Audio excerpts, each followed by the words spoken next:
Al-Maliki, Said Muhammad Alawi Al-Maliki, mengambil langsung dari pengarang kitab ini, yaitu Maulana Zakaria Al-Kandahlawi, ulama dari India, lama di Madinah. Di zaman-zaman itulah beliau mungkin belajar, ya.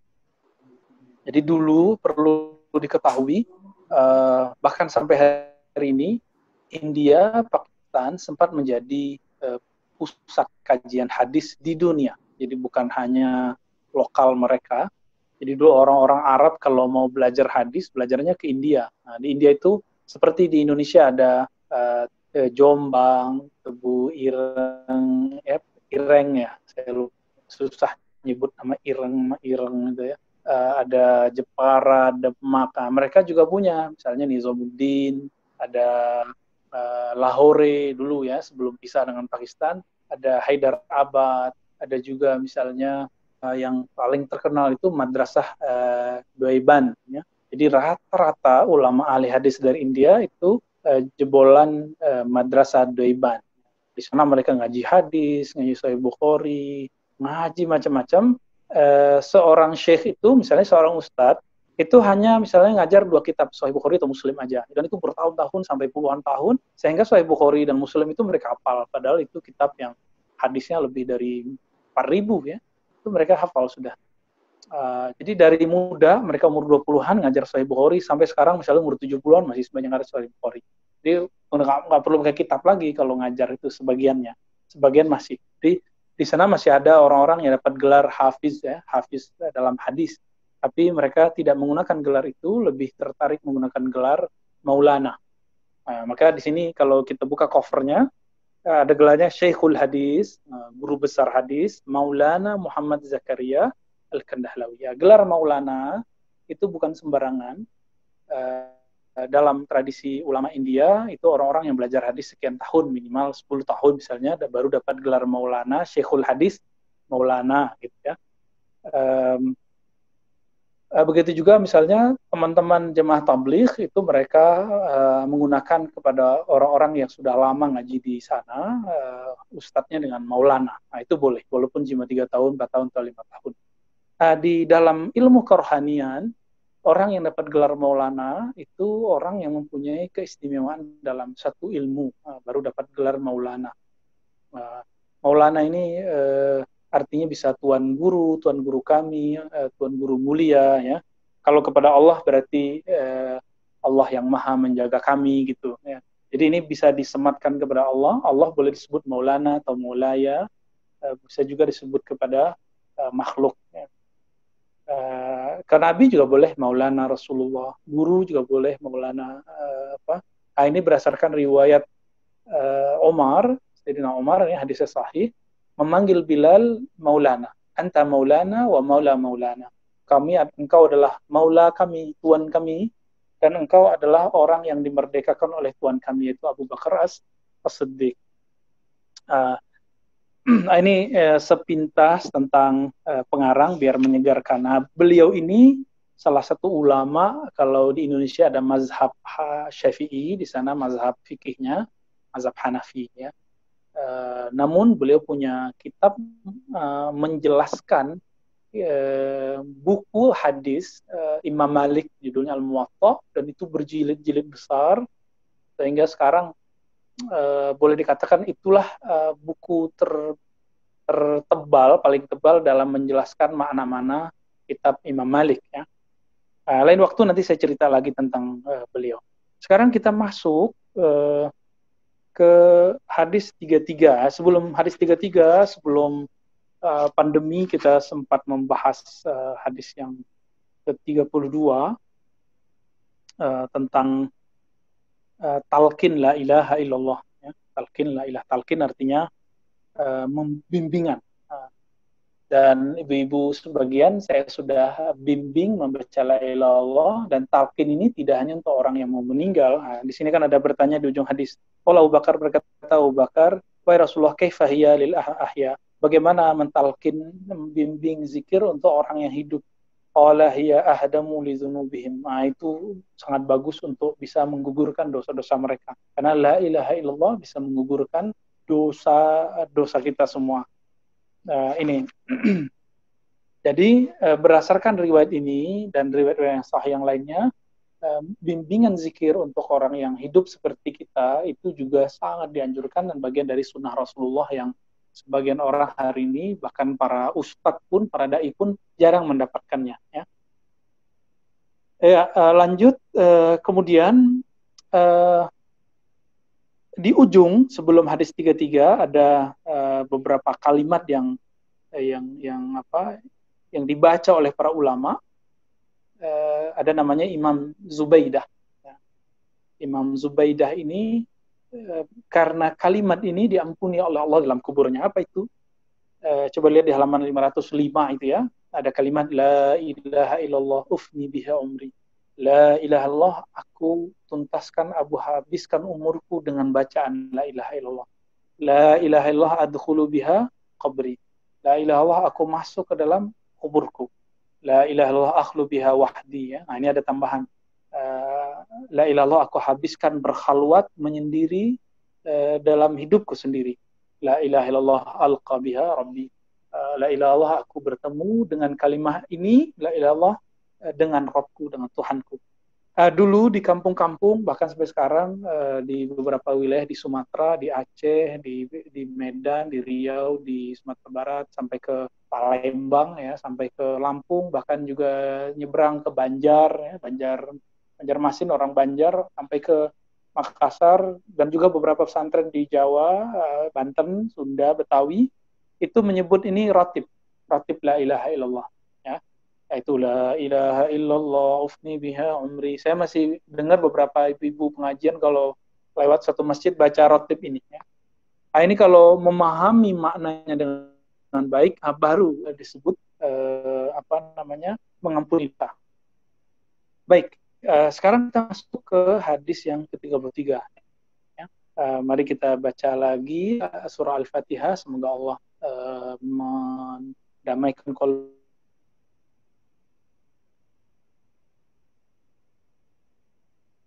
Iyyaka na'budu wa iyyaka nasta'in shiratal mustaqim shiratal ladzina an'amta 'alaihim ghairil maghdubi 'alaihim waladdallin. Amin.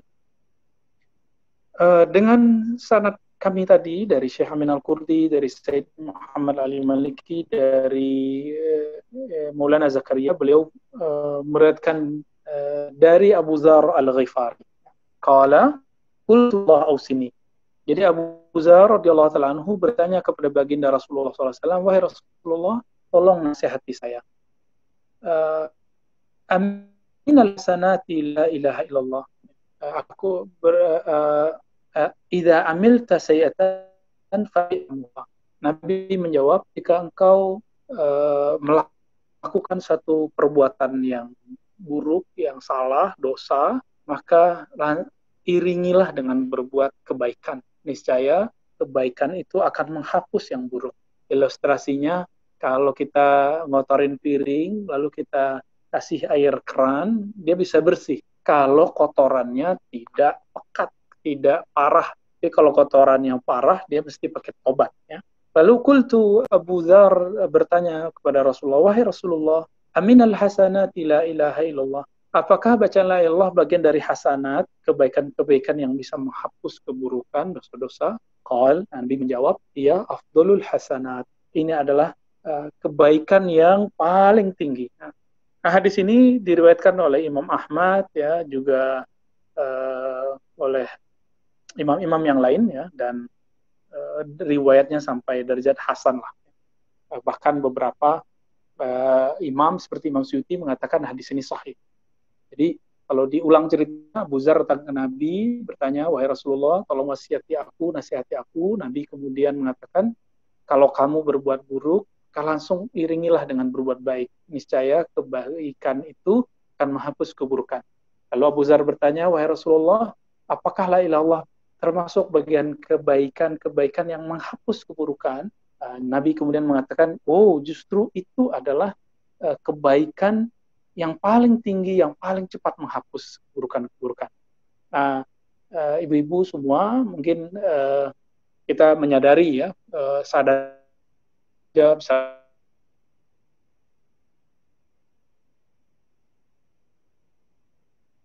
tetangga, mungkin suami ibu-ibu mungkin merasa nggak nyaman, atau suami begitu juga merasa tersinggung sama istri tersinggung oleh suami.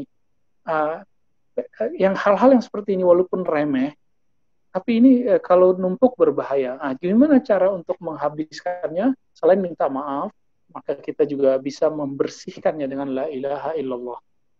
La ilaha illallah ini bisa menghabiskan semua keburukan-keburukan itu. Jadi kalau boleh disebut, orang kan sering nanya gini, saya kok sial ya gitu.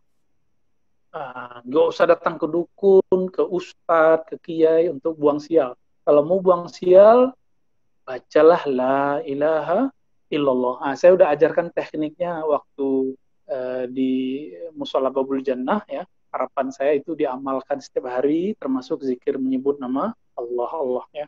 Saya harap ada perkembangan lah nanti. Dan itu pasti ada ya. Para imam kita mengatakan jalan kerohanian itu cuma dua ya, ngaji, belajar, yang kedua latihan zikir. Jadi kalau ngaji doang nggak latihan zikir nanti pinter teori. Tapi sebaliknya kalau cuma zikir doang nggak ngaji nanti ahli ibadah tapi mohon maaf bodoh gitu. Dan ini banyak kejadian beberapa sahabat-sahabat kita ahli ibadah tapi konyol. Nah, itu sering terjadi. Jangan sampai terjebak kepada hal itu. Makanya saya apresiasi ibu di Babul Jannah mau mengikuti saran-saran kita untuk ngaji pakai kitab gitu ya. Meskipun sudah udah sibuk nih apa segala macam, saya nggak sempat lagi misalnya baca buku. Sama saya ketika di umur saya sekarang dengan aktivitas sekarang jadi dosen dan jadi guru-guru ngaji ya, apa yang terjadi nggak sempat baca sebanyak dulu waktu masih mahasiswa. Bacanya paling 3 jam sampai 5 jam sehari, dulu bisa 10 jam misalnya. Gimana caranya saya baca? Caranya adalah kalau ngajar pakai kitab. Sehingga ketika saya ngajar pakai kitab plus saya baca buku, baca kitab gitu ya. Di mana-mana kalau kita rutinan, saya menjaga bacaan itu dengan cara ngajar pakai kitab. Jadi ngajinya nggak hanya nguping. Ada buktinya dan ada yang bisa dibawa. Kalau buku sendiri bisa dicoret-coret sendiri, quote-quote-nya ya. Kira-kira itu. Jadi kalau orang bertanya, bagaimana cara buang sial? Cara buang sial adalah la ilaha illallah ya, baca la ilaha. Di bab sebelumnya sebenarnya bahkan di ayat pertama kemudian ada penjelasan hadis di situ, itu dijelaskan bahwa subhanallah walhamdulillah la ilaha illallah Allahu akbar itu adalah pasaknya aras dan tiangnya aras itu sampai ke bumi yang paling bawah, yaitu bumi ketujuh yang langsung neraka di bawahnya. Ketika tidak ada lagi orang baca subhanallah alhamdulillah Allahu akbar la ilaha illallah, puncaknya adalah ilallah, maka ini akan goyang. Jadi ternyata ada satu rahasia yang jarang dibahas orang. Tiang aras itu, walaupun yang mikul itu adalah 8 malaikat, tapi setiap tiang itu ada 2. Ya. Berarti ada 4 tiang aras. Apa zikirnya malaikat itu? Dia berzikir karena ada yang berzikir di bumi. Zikirnya adalah yang pertama subhanallah, yang kedua alhamdulillah, subhanallah alhamdulillah, yang ketiga Allahu akbar, yang keempat la ilaha illallah. Lalu di bumi untuk mengisi semua itu mesti ada yang membaca la haula wala quwata illa billah, dan Nabi sallallahu alaihi wasallam mengatakan ini adalah kanzun min kunuzil jannah. Inilah makna dari hadis Nabi, la taqumus sa'ah, kiamat tidak terjadi hatta la yuqalu fil ardi Allah Allah, sehingga tidak ada lagi yang berzikir Allah Allah atau subhanallah alhamdulillah dan lainnya. Jadi bisakah kita mengundur kiamat? Bisa. Gimana caranya? Ayo zikir banyak-banyak. Minimal kiamat tidak terjadi dalam diri kita ya, meskipun di luar terjadi fitnah, kekacauan, huru hara. Apalagi ibu-ibu kalau dengerin berita itu kan serem sekali ya. Beritanya kan benar-benar menakutkan orang-orang yang dengar berita. Udahlah ketakutan sama pandemi COVID, sekarang ketakutan resesi, kayaknya ngerti ekonomi semua gitu. Padahal itu istilah-istilahnya ahli ekonomi yang kita juga nggak ngerti ya. Saya menghindari mendengarkan berita-berita yang mengganggu pikiran. Ya. Inilah yang dibaca di halaman 505 itu sebelum hadis nomor 33, la ilaha illallah ufni biha umri. Apapun yang terjadi, aku akan habiskan umurku dengan la ilaha illallah. Di baris keduanya, apapun yang terjadi, aku dalam sendirianku, dalam sepiku akan membaca la ilaha illallah. Oleh karena itu, orang yang kolbunya mulia bersama zikrullah tidak akan pernah merasa kesepian, tidak akan pernah resesi, kira-kira begitu. Jadi kolbunya nggak pernah resesi, walaupun dompetnya resesi misalnya, tapi kolbunya, pikirannya nggak pernah resesi. Bagi dia, Allah Subhanahu Wa Taala ketika menciptakan alam semesta, menciptakan makhluk, menjadikan kita khalifah di bumi, pasti Allah kemudian memberikan perangkat-perangkat untuk menjaga kita. Apapun yang terjadi, pasti ada jalan keluarnya. Rasa harap terhadap jalan keluar inilah yang harus kita tumbuhkan, jangan hanya rasa takut. Jadi nanti ibu yang sudah saya ajarkan la ilaha illallah, silakan ditambahkan maknanya la ilaha illallah. Tidak ada yang menjagaku dari huru hara di luar, di bumi ini, baik pandemi, baik virus, baik resesi, baik krisis, kemiskinan, bahkan kekayaan itu juga musibah bagi sebagian orang, kecuali dengan izin Allah, bantuan Allah. Jadi coba dimaknai la ilaha illallah dengan itu. Kalau ini ditanam terus, ya, dikatakan dalam hati la ilaha illallah, tiada yang menjagaku kecuali Allah, tiada yang beri rezeki kecuali Allah, tiada yang menjaga negaraku kecuali Allah, tiada yang menjaga umat Nabi Muhammad yang menjadi saudaraku kecuali Allah. Maka yang terjadi adalah kelegaan. Ya. Pulangkan semuanya kepada Allah, karena Allah lah yang mengatur alam semesta ini. Allah itu tidak pernah berpisah dari kita sejenak pun, tapi kita yang ingin misah dari Allah Subhanahu Wa Taala. Allah mengingatkan, wa huwa ma'akum aina ma kuntum. Dia bersamamu dimanapun kamu berada. Bukan berarti Allah berada, zatnya masuk ke semua tempat, enggak. Tapi kebersamaan Allah itu hanya Dia yang tahu bagaimana caranya. Kita masuk ke hadis yang ke-34. Sebelum hadis yang ke-34, di situ ada penjelasan di paragraf terakhir itu ya, tentang ada satu wasiat di situ di pertengahnya, berzikirlah kepada Allah Ta'ala di dekat setiap batu dan setiap pohon, sehingga itu menjadi saksi pada hari kiamat. Jika terjerumus pada dosa, segera menyertai amal saleh sebagai tebusannya. Jadi ternyata alam semesta itu bertasbih. Wa in min syai'in illa, ya, tidaklah sesuatu kecuali yusabbih. Dia bertasbih kepada Allah, bihamdi rabbih. Dia bertasbih kepada Allah Subhanahu Wa Taala. Namun kita yang tidak paham, kan, kalau kita mendengarkan dengan telinga yang ini kita nggak paham. Ya. Mereka bertasbih. Kalau mereka tidak bertasbih, maka mereka nggak bisa hidup. Jadi tumbuhan yang di depan rumah kita, yang di tepi jalan, yang di mana-mana, semuanya bertasbih kepada Allah Subhanahu Wa Taala. Masa kita kalah? Nah, bedanya apa? Kalau dalam bahasa Arab, alam semesta, batu, tumbuh-tumbuhan, langit, bumi itu bertasbih. Bahkan malaikat bertasbih, berzikir ijbariyan, karena memang dari sononya begitu. Jadi udah dibuat tabiatnya begitu. Ijbariyan itu juga bisa diartikan emang dipaksa begitu gitu. Kita diberikan tantangan, ada hawa nafsu yang menahan untuk tidak berzikir. Ada akal pikiran yang liar sekali. Namun ada pilihan kolbu dan rohani. Ketika manusia berzikir, ini zikirnya karena dia sadar. Saya bersadar, disebut kesadaran itu, kesadaran memilih dalam bahasa Arab, ikhtiari. Oleh karena itu, zikirnya manusia itu disenangi oleh makhluk-makhluk. Masih ingat saya pernah cerita, ada sahabat Nabi di waktu i'tidal dari ruku, setelah itu i'tidal, sami Allah liman hamidah, dia baca suatu zikir yang Nabi tidak ajarkan, tapi dia dapat ilham di kalbunya. Rabbana lakal hamdu hamdan thayyiban katsiran mubarakan fih. Kalau kita kan biasanya Rabbana lakal hamdu mil'as samawati wal ardh dan lain-lainnya. Lalu Nabi setelah sholat bertanya, siapa yang baca begini nih? Dia udah mulai ketakutan ya, dikira bid'ah.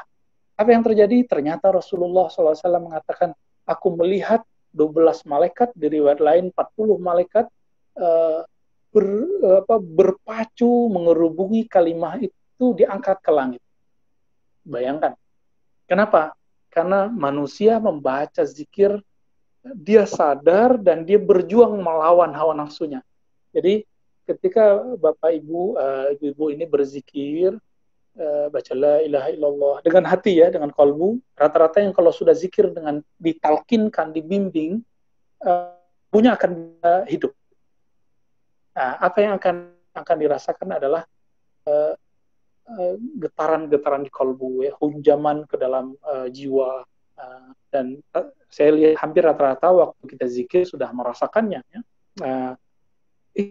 Makhluk-makhluk Allah yang tidak kita lihat itu mengerubungi kita semua, mengangkat kalimat itu. Sebaliknya, jin-jin yang jahat, syaitan, iblis itu akan menjauh. Kecuali iblis, syaitan dan iblis yang ingin menggoda seorang, juga dengan zikirnya. Nah, itu adalah godaan-godaan itu nanti. Lanjut hadis yang ke-34, An Tamim Ad-Dari radhiyallahu ta'ala anhu. Dari Tamim Ad-Dari, sahabat petualang. Jadi Tamim Ad-Dari ini kayak Marco Polo ya di zamannya itu, Tamim Ad-Dari namanya. Ya mungkin dia pernah ke India, bahkan mungkin dia pernah nyampe ke Indonesia, mungkin wallahu a'lam, dia pelaut ya. Qala Rasulullah sallallahu Rasulullah SAW bersabda, "Man qala la ilaha illallah wahidan ahadan samadan lam yattakhiz sahibatan wala waladan walam yakul lahu kufuwan ahad asyara marat kutibat lahu arba'una alf hasanah." Nah, ini bisa jadi wirid nih ya. Siapa yang baca wirid, apa wiridnya? La ilaha illallah tapi ada tambahannya. La ilaha illallah. Lalu ada tambahannya apa? Wahidan ahadan samadan lam yattakhiz sahibatan wala waladan walam yakul lahu kufuwan ahad. Maknanya sama ya, coba saya artikan di sini. Ternyata di situ nggak diterjemahin ya. La ilaha illallah, tiada yang berhak disembah kecuali Allah, tiada tempat bergantung kecuali Allah. Wahidan ahadan, yang maha satu dan maha esa. Samadan, tempat semuanya mengadu dan bergantung. Lam yattakhiz sahibatan, tidaklah ia mempunyai pasangan, punya istri gitu ya. Wala waladan, apalagi punya anak. Walam yakun lahu kufuwan ahad, tidak ada yang sebanding dengannya. Nah, siapa yang baca ini dengan kalbunya, apa kata Nabi? Kutibat lahu arba'una alfa hasanah. Maka Allah catat baginya 40.000 pahala kebaikan. Nah, udah tahu begini, besok belum tidur, nanti jangan ditinggal ya. Sebelum tidur baca sekali, besok pagi baca sekali, sore baca sekali, sebelum tidur baca sekali. Kalau suaminya bekerja, misalnya, kasih zikir nih, tunjukin. Baca sebelum berangkat atau baca lagi di jalan. Ya. Ini ajib sekali. Kita mungkin nggak lihat sekarang hebatnya apa. Tapi kalau kita nanti sakaratul maut, masuk ke alam barzah, kita akan melihat buah ini. Karena baca la ilaha illallah itu berbuah, dia tumbuh. Seperti dikatakan dalam ayat surat Al-Ibrahim, ya, Ibrahim yang kita pernah bahas sebelumnya, kalimah thayyibah, kalimah yang baik, yang bagus seperti la ilaha itu seperti pohon yang menancap ke dalam bumi akarnya, lalu pohonnya bercangga, bercabang sampai sangat hijau dan berbuah. Ya. Jadi ini mohon dibaca, saya ijazahkan semua, saya izinkan untuk mengamalkannya ya. La ilaha illallah wahidan ahadan samadan. Nah, jadi tambahannya cuma biasanya kita baca la ilaha illallah, lalu kita di sini tambahin wahidan ahadan samadan. Ahad somad kan sudah ada di surat Qulullahu ahad, ikhlas. Lam yattakhiz sahibatan, tidak mempunyai pasangan, wala dan tidak punya anak. Nah, kenapa disebut punya anak atau tidak punya anak? Lam yalid walam yulad itu maknanya gini. Allah itu tidak beranak dan diperanakan. Artinya Allah itu ada tanpa sebab. Kita semua ada karena sebab. Yang baru melahirkan ya Bu Dina misalnya, anaknya ada karena dilahirkan. Nah, Bu Dina lahir juga disebabkan orang tua begitu terus, kecuali Nabi Adam langsung dicipta oleh Allah SWT. Mungkin ibu-ibu yang lain juga yang punya anak, yang punya cucu. Semuanya kita ini sebab ada anak. Siapa yang menciptakan kita sebagai sebab? Allah Subhanahu Wa Taala. Buktinya kita nggak bisa menentukan aku pengen anak perempuan atau laki, aku pengen anaknya lahir tanggal sekian. Ternyata hanya Allah Subhanahu Wa Taala yang tahu semua itu dan paling berkuasa. Tolong diamalkan ini kalau boleh disebut tabungan rohani. Tabungan rohani ya. Baik, terakhir ya ini ada yang bertanya ya. Samakah dengan al-ikhlas ya? Kalau al-ikhlas nanti samanya itu di hadis yang setelahnya. Ada kemiripan. Coba kita lanjut hadis 35 ya. Dari Abdullah bin Abi Aufa, sahabat Nabi SAW yang kaya sebenarnya. Qala Rasulullah SAW, Nabi bersabda, Man qala la ilaha illallah wahdahu la syarikalah. Siapa yang baca la ilaha illallah wahdahu la syarikalah, ahadan samadan lam yalid wa lam yulad wa lam yakul lahu kufuwan ahad. Mirip kan dengan al-ikhlas, tapi depannya la ilaha illallah. Ada tambahan wahdahu la syarikalah, lalu ahad samad lam yalid wa lam yulad wa lam yakul lahu kufuwan ahad. Ini kayaknya lebih gampang. Nah, di sini dikatakan apa? Kataballahu lahu alfi hasanah. Allah catat baginya 2 juta kebaikan. Lebih banyak lagi. Tadi 40.000. Kok bisa? Tapi hadis ini setelah kita cek, hadisnya dhaif ya. Namun karena maknanya sama dengan hadis sebelumnya yang kualitasnya lumayan baik atau hasan, maka untuk awalnya kita menggunakan hadis yang 34. Nah, 35 ini dipakai untuk motivasi. Di situ disebutkan HR Tabrani kitab targhib. Nah, dalam kitab targhib itu kitab motivasi. Jadi hadis seperti ini tidak bisa dijadikan dalil, tapi dia bisa menjadi motivasi dan hanya dianggap karena ada hadis yang sebelumnya. Kalau nggak ada hadis yang sebelumnya, maka dia tidak dianggap. Tapi ini kalimatnya itu ada dalam hadis-hadis sahih, di Sahih Muslim, ya, di Sahih Bukhari, yang semakna walaupun beda lafaz sedikit. Jadi kalimat 40.000, 2 juta, itu maksudnya apa? Kalau dalam bahasa Arab, angka-angka seperti itu, orang Arab itu suka ngomong gini, ratusan gitu.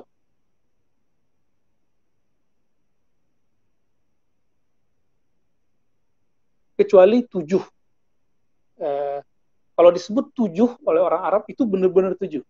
Tapi kalau disebut misalnya sholat tarawih, sholat berjamaah 27 atau 25, itu menunjukkan banyak. Nabi berzikir istighfar astagfirullah 70 atau 100, itu cuma menunjukkan.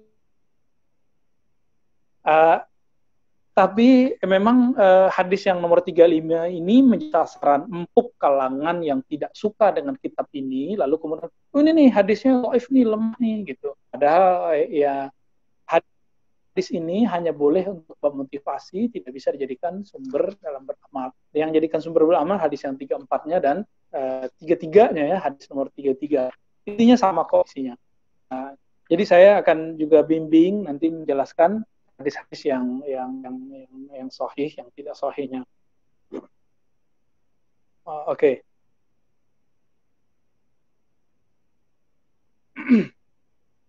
Kita lanjut satu hadis lagi deh, hadis ke-36 dari Umar bin Khattab radhiyallahu ta'ala anhu, Nabi sallallahu alaihi wasallam, qala ma minkum min ahadin yatawadda. Nabi bersabda, tidaklah seorang kamu berwudu fayublighu au fayusbigh, lalu dia menyempurnakan wudunya, summa yaqul. Ini doa setelah wudu. Ini doa beda tema, tapi doanya mirip. Asyhadu an la ilaha illallah wahdahu la syarikalah wa asyhadu anna Muhammadan abduhu wa rasuluh. Jadi cuma baca syahadat aja habis wudu nih. Ini remeh tapi kok jarang yang ngamalin. Ini heran nih. Coba sebelum tidur kan kita dianjurkan wudu.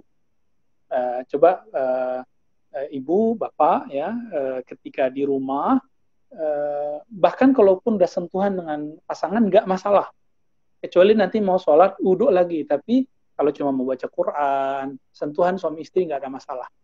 tidak membatalkan wudunya sebenarnya. Apalagi tidak ada getarannya. Kecuali kalau bergetar ada denyut-denyutnya, itu jangan ya. Tunggu ulang wudu lagi. Apa kata Nabi? Siapa yang baca ini, maka dibukakan pintu surga yang 8, dia boleh masuk dari mana saja. Jadi kalau ini boleh dibahasakan secara sederhana, kita ini ngaji terlalu tinggi kemana-mana, ternyata kunci pintu surga itu di kalimah yang dari kecil kita sudah amalkan, dan itu kita remehkan, yaitu syahadat. Asyhadu an la ilaha illallah wa la syarikalah, wa asyhadu anna Muhammadan abduhu wa rasuluh. Ternyata itu pembuka pintu kunci surga. Hadis ini sahih Imam Muslim, ada juga Abu Daud, Ibnu Majah. Ini kalau udah sahih Muslim, ya apalagi yang nggak mau ngamalin, apalagi ditambahkan Abu Daud, Ibnu Majah, dan lain-lainnya ya. Oleh karena itu, saya tidak sepakat kalau orang bilang masuk surga susah. Masuk surga dan masuk neraka itu sama-sama mudahnya. Semudah kita baca La ilaha illallah Muhammad Rasulullah. Mudah nggak? Coba baca Bapak Ibu, Muhammad Rasulullah. Mudah sekali. Semudah itulah masuk surga. Gak mau baca, ya semudah itu juga lah masuk neraka. Ya, susah mudah, masuk juga mudah. Jadi saya mau mengajak, ayo kalau berbicara surga neraka, hanya pakai hadis Nasai. Di hadis Nasai katakan, hufiyatil tubil makan. Surga itu diliputi dengan hal-hal yang tidak disukai oleh nafsu. Sedangkan surga diliputi dengan hal yang disukai nafsu. Itu Nabi ngomong nafsu. Kalau kita masih ngomong nafsu, ya susah. Saya yakin teman-teman, Bapak, Ibu, semua pasti ibu, Bapak di rumah, pasti punya dosa. Semata, semua kita punya dosa. Gimana cara meleburnya? Ayo, baca la ilaha illallah sebanyak-banyaknya. Kira-kira seperti itu. Mungkin kalau ada pertanyaan, boleh dibacakan chatnya oleh hostnya ya. Saya kembalikan, silakan Bu Dina. Baik, jazakallah khairan ya. Untuk pertanyaan, mungkin ada beberapa pertanyaan. Yang pertama dari mau bertanya Ustaz dari Butina. Saya pernah dengar zikir ini, la ilaha illallah ufni biha umri, la ilaha illallah ufni biha qabri, la ilaha illallah ufni biha wahdi, la ilaha illallah alqa biha rabbi, la ilaha illallah qabla kulli syai'in, la ilaha illallah ba'da kulli syai'in, la ilaha illallah ya buqa rabbuna wa yafna kulli syai'in. Zikirnya hadis Abu Bakar Syafran. Apakah ini bisa didawamkan dan apa faedahnya? Kenapa? Apakah ini bisa didawamkan dan apa faedahnya?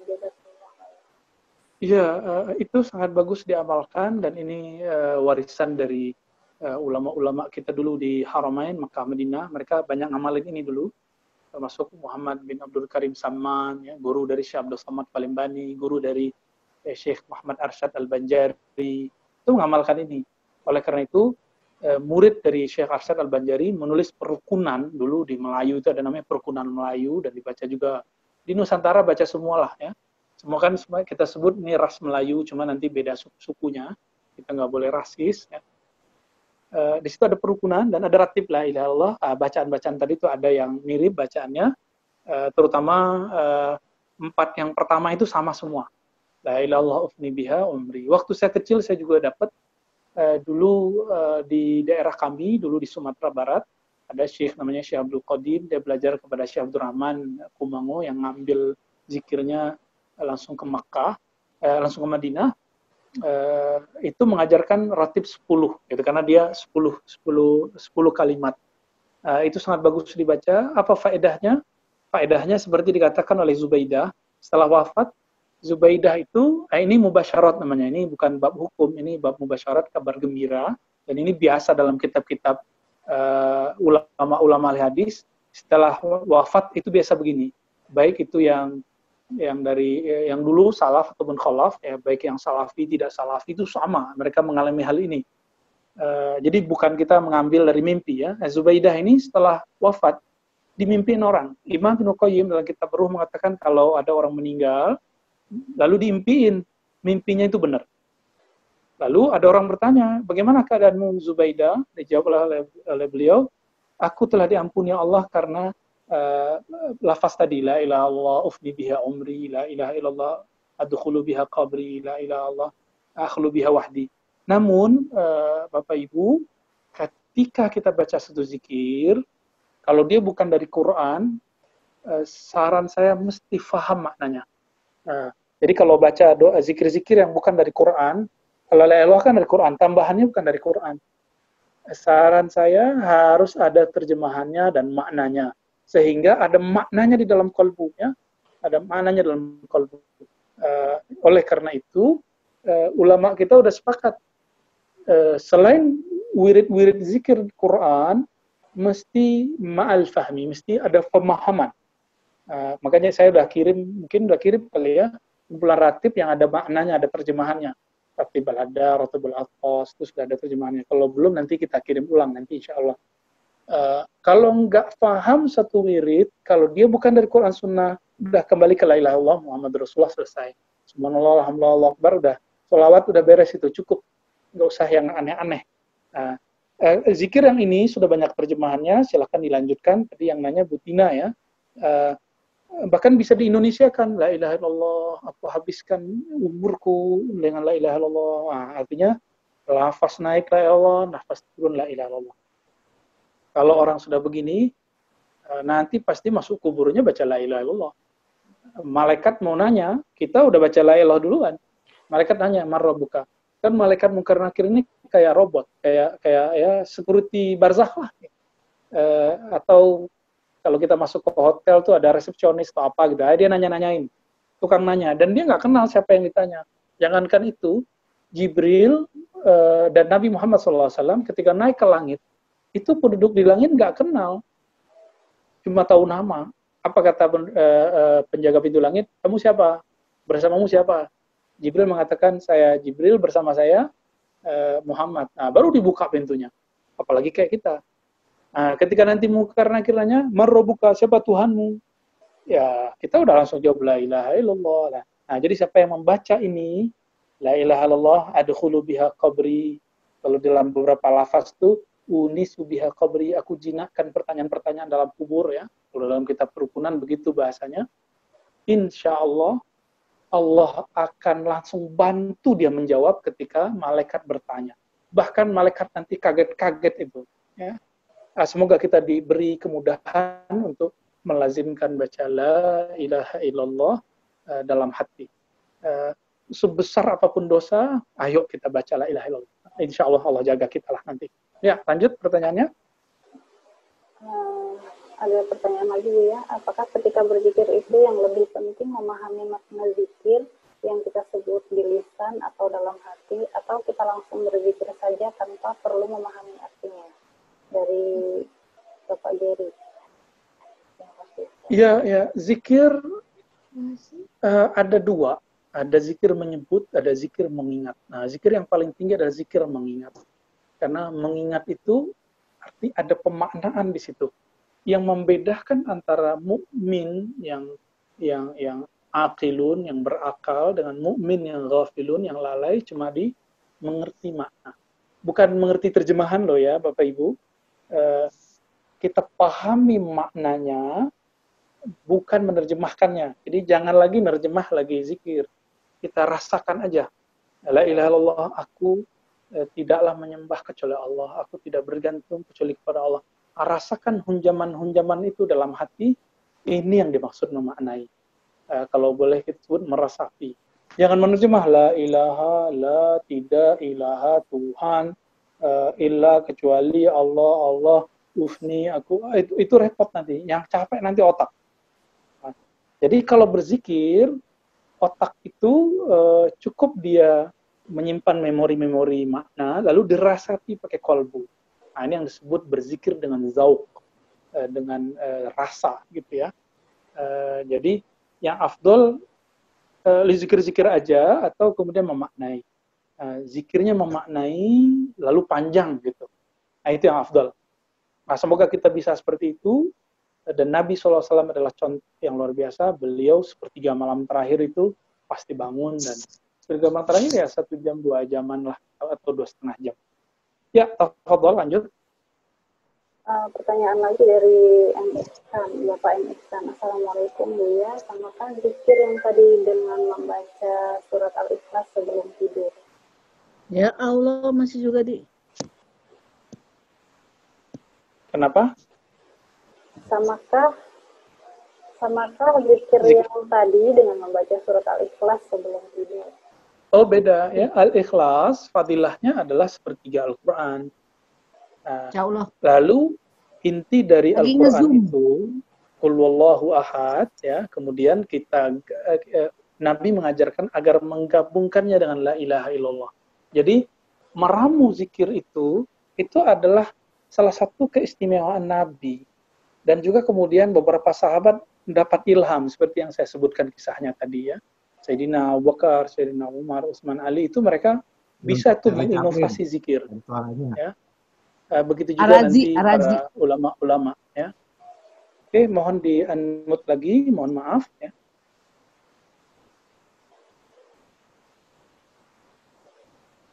Baik. Ya. Lanjut pertanyaannya.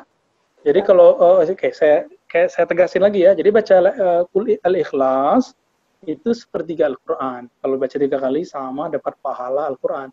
Kalau ditambah la ilaha illallahul wahidul ahadus samad alladzi lam yalid wa lam yulad wa lam yakul lahu kufuwan ahad.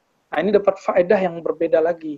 Faedah tambahan yang berbeda khasiatnya dengan baca qul huwallahu ahad. Di qul huwallahu ahad kan tidak ada la ilaha illallahnya, walaupun maknanya juga sama. Nah, gitu. Jadi inilah yang disebut sebenarnya thariqah zikir. Jadi thariqah itu sederhana, Bapak Ibu. Nggak seperti yang dibayangkan harus dibayat gitu. Itu ya sebagian formalitas ya. Tapi thariqah itu adalah jalan menuju Allah Subhanahu wa taala. Bagaimana cara menuju Allah? Ya zikir itu. Jadi orang kalau udah ngaji bertahun-tahun tapi nggak pernah mau latihan zikir, dia nggak akan pernah sampai merasakan kehadiran Allah dalam kalbunya. Mau dia kiai, mau dia ustadz, mau gelarnya beribu, mau dia hafiz, tapi nggak mau riyadhah zikir, dia nggak akan merasakan itu. Ya, tafadhal lanjut. Dari Ibu Yuniati, Assalamualaikum warahmatullahi wabarakatuh. Izin bertanya, hasbunallah wa ni'mal wakil, ni'mal maula wa ni'mal nasir. Ini hadisnya sahih atau dhaif?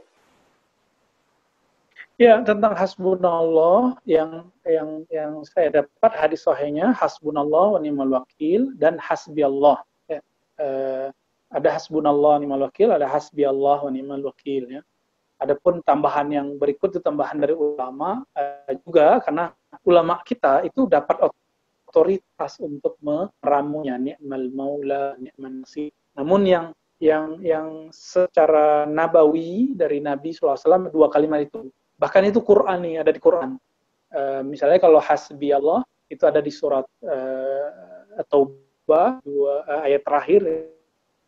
Walau faqul hasbiyallahu la ilaha illahu. Itu jadi zikir, ya. Hasbiyallahu la ilaha illahu. Atau hasbiyallah, pasangannya hasbunallah wa ni'mal wakil. Kalau hasbiyallah la ilaha illahu.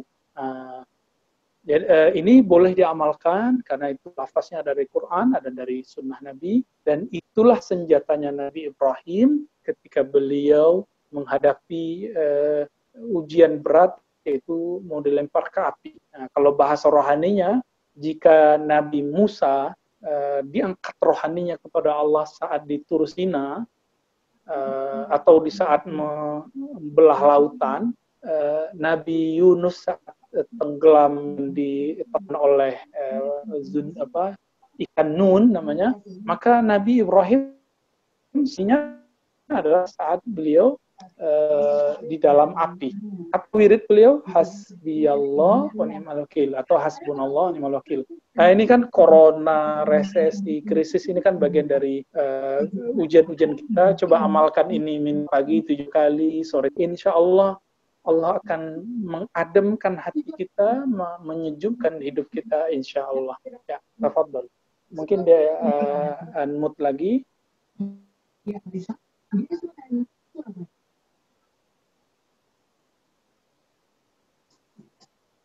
silakan lanjut.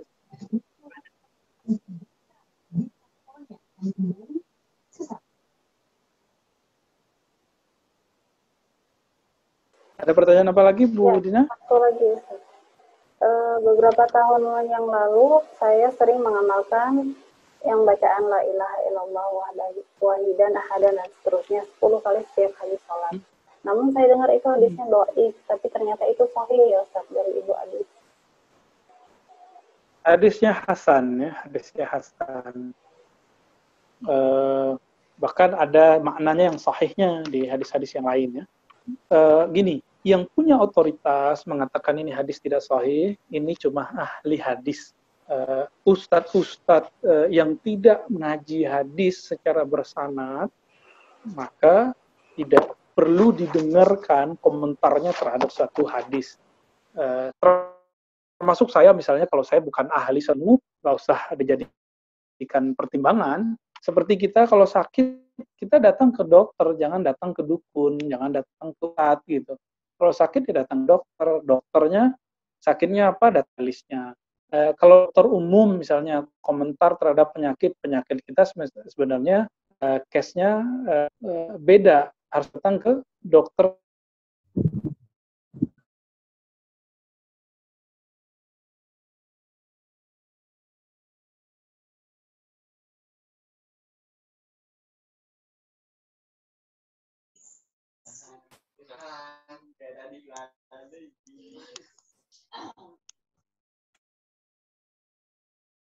Lanjut. Tadi suara saya kedengaran nggak? Termut. Udah belum kedengeran ya? Sudah, sekarang sudah. Tadi enggak tahu. Ya, awan di mute off semua ya Ustaz. Oke, jadi silakan lanjutkan lagi mengamalkan kalau Bapak Ibu sudah pernah mendapatkan zikir ini. La ilaha illallah al-hadus samadul ladzi lam yalid wa lam yulad wa lam yattakhiz sahibatan wala waladan ya, wa lam yakul lahu kufuwan ahad, atau versi kedua. Walaupun itu di hadis Tabrani dhaif, tapi di hadis Imam Ahmad dan Hakim kan menurut Imam Hakim ini sahih. Tapi minimal hadis ini hasan, enggak sampai dhaif, dan maknanya sesuai dengan apa yang dalam riwayat Imam Muslim dan beberapa riwayat-riwayat yang sahih yang lainnya. Dan di pertemuan-pertemuan sebelumnya kita sudah bahas bahwa la ilaha illallah itu bisa menolak bala ya, bisa macam-macam lah. Bahkan pintu surga pembukanya adalah la ilaha illallah. Pintu neraka hanya bisa kita terhalang darinya dengan baca la ilallah, apapun dosanya, apapun masalahnya. Karena Allah senang diesakan. Allah cinta sekali ketika hambanya membaca kalimat ini ya. Ya mirip-mirip lah kayak orang dipuji-puji, kita kan senang dipuji ya. Padahal yang berhak dipuji itu cuma Allah Subhanahu wa taala. Maka mari memuji Allah dengan la ilaha illallah, mari mengingatnya. Inilah jalan paling pintas menuju kepada Allah. Maka Nabi mengatakan itu afdhalul hasanat. Jadi selain afdhalul dzikri, la ilaha illallah, zikir yang paling bagus, yang paling hebat, paling pendek, paling cepat membuat orang merasakan kehebatan zikrullah adalah baca la ilaha illallah. Mari diamalkan. Nah, nanti mau tidur nih, tinggal dibuka bukunya ya, atau nanti di-share oleh Bu Dina ke teman-teman, tafadhal, atau di foto aja ter-share ke grup. Nah, bisa juga seperti itu. Nanti pakai yang riwayat 34-nya ya. Ya, hadis yang 34-nya. Demikian dari saya. Mungkin ada yang mau disampaikan Bu Dina? Jazakallah khairan kasih Ustaz atas ilmu malam ini. Mudah-mudahan selalu dilimpahkan keberkahan ilmu sehingga bisa memberikan jalan untuk kita menuntut ilmu hadis. Amin. Dan kita kembali. Baik. Sepertinya tidak ada pertanyaan lagi, Bu ya. Jadi kita tutup kajian malam ini. Mohon ditutup dengan doa dari Bu ya. Baik, kita tutup dengan baca kafarah majlis. Subhanakallahumma wa bihamdika asyhadu an la ilaha illa anta astaghfiruka wa atubu ilaik. Allahumma sholli ala Nabi Muhammad wa ala alihi wasallam. Semoga semua yang ikut kajian ini diberkahi oleh Allah, dibimbing oleh Allah untuk bisa menikmati baca la ilallah sepenuh hidupnya sampai menghadang kematian sakaratul maut dan sampai tembus sampai ke alam barzakh dan sampai ke surga. Amin ya rabbal alamin. Kita tidak boleh mengaku ahli surga, tapi kita berharap dengan kalimah-kalimah ini Allah menurunkan rahmatnya untuk kita semua. Rabbana atina fid dunya hasanah wa fil akhirati hasanah wa qina adzabannar. Assalamualaikum warahmatullahi wabarakatuh. Saya izin pamit ya.